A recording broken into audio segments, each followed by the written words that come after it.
verses 8 through 10. 2 weeks ago, we read about the shepherd going out to find the lost sheep. And today we're going to read the second part of that series of three parables: lost sheep, lost coins, and lost children, lost sons. And so I'm so glad that we don't have to have church out in the rain, aren't you? Good to be dry. So if you turn to Luke 15, I invite you to turn to Luke chapter 15, starting in verse 8. Today I took out some of y'all know Wesley, my big lab. My little Nettie, she just runs out and does her business first thing in the morning. She does not like snow, but rain is not too bad. Wesley, if it's raining, you have to go out there and stand with him. And it was pouring this morning. If any of you got any hints on how we can correct that situation, he's fine if it's not raining, But if it's raining, he's saying, look, if I have to go out here, you have to go out here with me. So I don't know why I'm telling you that, but anyway. So Luke chapter 15, verses 8 says, "Or what woman having 10 silver coins, if she loses one coin, does not light a lamp and sweep the house and search carefully until she finds it? And when she has found it, she calls her friends and neighbors together, saying, 'Rejoice with me, for I have found the piece which I lost.' Likewise, I say to you, there is joy in the presence of the angels of God over one sinner who repents." And may God add a blessing to the reading and hearing of His Word. In June of 1972, my family moved to Clanton, Alabama. And my father had been appointed the pastor of the United Methodist Church there. And the church is and still was one of the oldest churches in that conference. It's a big, huge structure, beautiful structure. It had these huge stained glass windows in it. I think we got a picture. That is the inside of that church. And you notice how small the pews are compared to those windows. Those windows were just went on forever. And when you're 8 years old, they're like extra big. And that's just a few of the windows right there. They are the insurance company I read online. I didn't know this. The insurance company just recently declared that they are irreplaceable. And so it's just beautiful, beautiful stained glass windows. They did put shields over them and all that, because someone shot one of them out. In the middle one, you can see at the very top, there's a blank space up there. That's a lost art. There's no one that really can do what that artist had done. And so beautiful stained glass windows. I remember that there was this big slide that was from the attic. I mean, the slide was, I'm not kidding, probably 70 feet long. It was huge. And it went from the attic to the balcony in case there was a fire in the attic and someone happened to be up in the attic. I'm not sure why they'd be there. And we used to go up there and play. And, I mean, we'd slide on that thing, and had they known we were doing that. But anyway, it was a neat, older neighborhood. There was very, very few children in the area. In fact, there was not another little boy in the immediate area. So all the old people in the neighborhood became my buddies. And I would go from house to house and just visit with them. And that was fun. And so we had a good time. But one thing I did like about that neighborhood was that there was a little general store kind of place called Jack Mims Groceries and Dry Goods or something like that. It was right across, diagonally across from where we lived.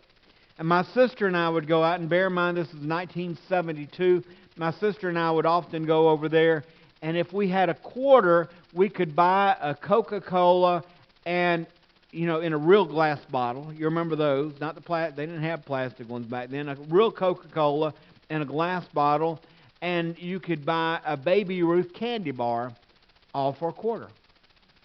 It was probably cheaper. Probably when Dennis was growing up, it was probably a penny a piece. I'm not sure, but for a quarter you could buy a candy bar and a soda.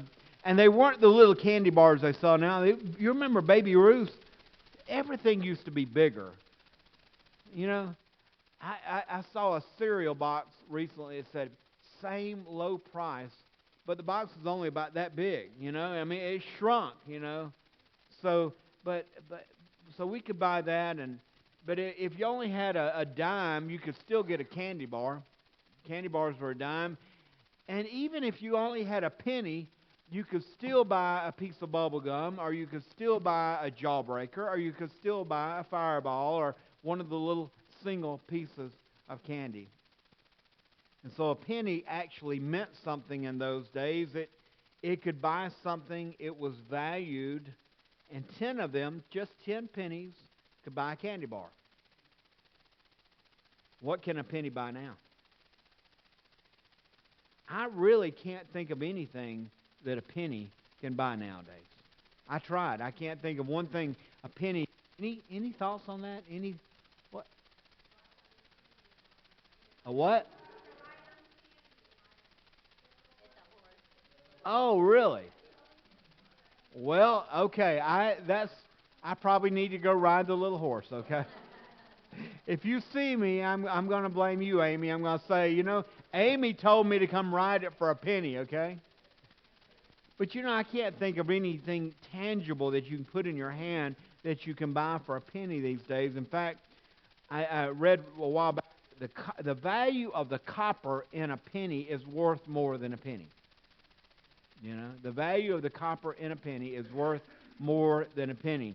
A few years ago, there was some talk about doing away with pennies and just rounding everything off to 5 cents.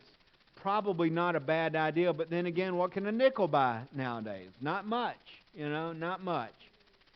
So pennies are not looked upon as valuable anymore. And how many of us have walked right by them when we've seen them laying on the ground, not even bothering to pick them up when we see them on the floor or the ground? My mom and dad surely did not pass them by. They were products of the Depression. And when they were nearly disabled, I can remember them painfully stooping over to pick up that little penny on the ground. That penny was valuable to them, and I remember my mom would say that every dollar is made of pennies. And every $100 parents, I thought about this lady that we read about in the Scripture. This lady in our parable, her coins were of immense value to her. We know that in those days that coins were either made of gold, silver, or bronze. What does that remind you of? The Olympics, doesn't it? Silver and bronze. That's what coins were made of. But those three materials were valuable to some extent. Gold, of course, was the most valuable, followed by silver, and then bronze. And so silver did have some value, and these were silver coins that this woman had, but it was not going to make anyone wealthy, especially with only 10 pieces of silver. It's very similar to today. Silver is now selling for around $18 an ounce, give or take a few pennies.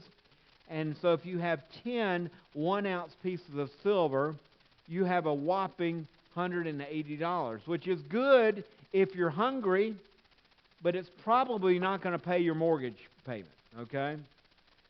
So this woman, she had a little bit of money stashed away. And this was important, in my opinion, because we don't hear anything about what in the story. We don't hear anything about a husband in the story. Now, why is that important? Simply because in those days, only men could make a good living because only men were given the good jobs or the adequate wages.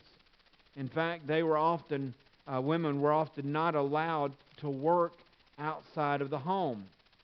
Probably sounds a little bit sexist, but how many of us remember when the majority of married women did not work outside of the home here in the United States? Any of you remember those days? I remember it was a big deal. In about 1974, my mom got a part-time job outside of the home. You know, we were a preacher's family, and Daddy wasn't making barely enough to live on, and so she had to get a little part-time job. That was during, you remember the gas crisis was during that time.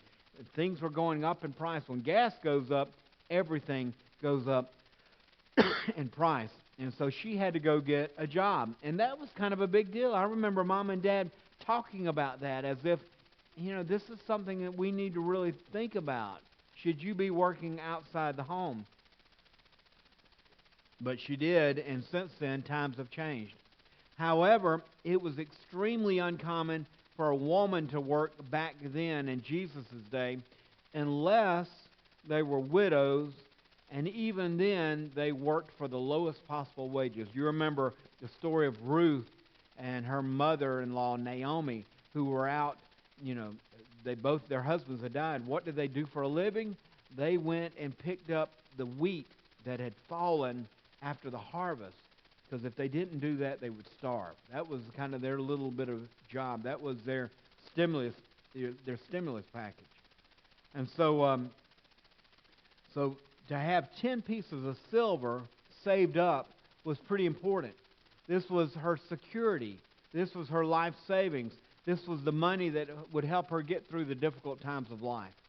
But then one day, she went to her little secret place to count the money. And what happened? What happened? One of her silver coins was gone. And so she recounted. I'm sure she recounted several times. And every time it ended up missing. And so she began to panic. And rightfully so, because this money was crucial to her future. Now, 10% does not sound like a big loss. It does not sound like a big deal unless you don't have much to begin with. And then it's a big deal, right? 10%. Or unless you're a Wall Street broker. Can you imagine what would happen if there was a 10% loss on Wall Street tomorrow? It would be called Black Monday. There'd be panic. There'd be talk of the next Great Depression. It would be that big of a deal. And so again, to some people, 10% might not sound like a big loss, but it very well can be, especially if you're in a difficult situation like this woman was. She didn't have any money. She was poor. Her whole life savings was in that little bag of coins. That's all that she had. Now, what did she do? I think she did what all of us would do. She started searching everywhere. You remember 2 weeks ago I told you about when my mom lost the diamond in her ring. She lost the diamond, and she panicked, and we started searching everywhere, and we searched for weeks. We turned every nook and cranny open. We looked everywhere. We opened the vacuum cleaner bags after we vacuumed the house 48 times and vacuumed the cars, and finally we just didn't find it. And months went by, and one day she was at the bank, and she opened up her wallet, and right there in the crease of her wallet sat her diamond. Now, what kind of miracle is that? That's amazing, isn't it? We discovered later that when she had a habit of only opening her wallet on a flat surface, just like this. And so that's why the diamond stayed in there. It was a miracle that it did. But we searched everywhere for it. And that's exactly what the woman in our parable did. She searched and she searched, and then she searched some more, but then she finally found it. And what did she do when she found it? Did she say, "Oh, that's nice, I'll just throw it in the bag of coins"? Did she say that? No. She started celebrating. I can imagine she did her happy dance. Someone else I know, every time he lights the candles, does his happy dance, doesn't he? Oh, that we could all do our happy dance as we celebrate what God has done in our lives. I'm so glad that the Lord has done that for us. The Bible tells us that while we were yet sinners, Christ died for us. In other words, Jesus came into this world for the express purpose of making a way so that we could receive forgiveness. We could be made right with Him. In essence, He came looking for us. Like the shepherd went out for that one lost sheep, like the woman looked for that one lost coin, Jesus came looking for us, just exactly like He does today. If you're lost, if you're away from God, I want you to know something. You might not be aware of it. Jesus is looking for you. He's looking for you. Maybe, I don't know, maybe that's why you're here, because the love of God is still searching for you, and you need to be brought back home. Maybe at one time you were close to God. You had a good relationship with God, but you've wandered away, probably not intentionally. It just, life gets busy sometimes, and we kind of do our thing, and before we know it, we haven't really had communion with God. But He's looking for you. And the question is not if He is looking for you. The question is, do you want to be found? Do you really want to be found? Maybe you've never been in a relationship with the Lord, and the question I simply ask you is, what you waiting for? What are you waiting? What do you have to lose? In fact, you have nothing but everything to gain. He's waiting to bless you beyond your wildest imagination, to give you what the Bible calls a joy that's unspeakable and full of glory, and a peace that passes all human understanding. But you're the one that has to open the door to that relationship with Jesus, because He's a gentleman and He'll never go anywhere where He's not invited. So if you don't invite Jesus into your life, He's not going to break the door down trying to get to you. You remember the story, and I've mentioned this before, of the story, the picture of Jesus, the ancient picture, painting of Him knocking at the door. Do you remember that? If you'll notice there's not a doorknob on the outside. The door has to be opened from the inside. It's the same with our lives. Jesus said, I stand at the door and knock. If you'll just open up the door, I'll come and have fellowship with you and you with me. But He will not bust down the door. He invites you to do so.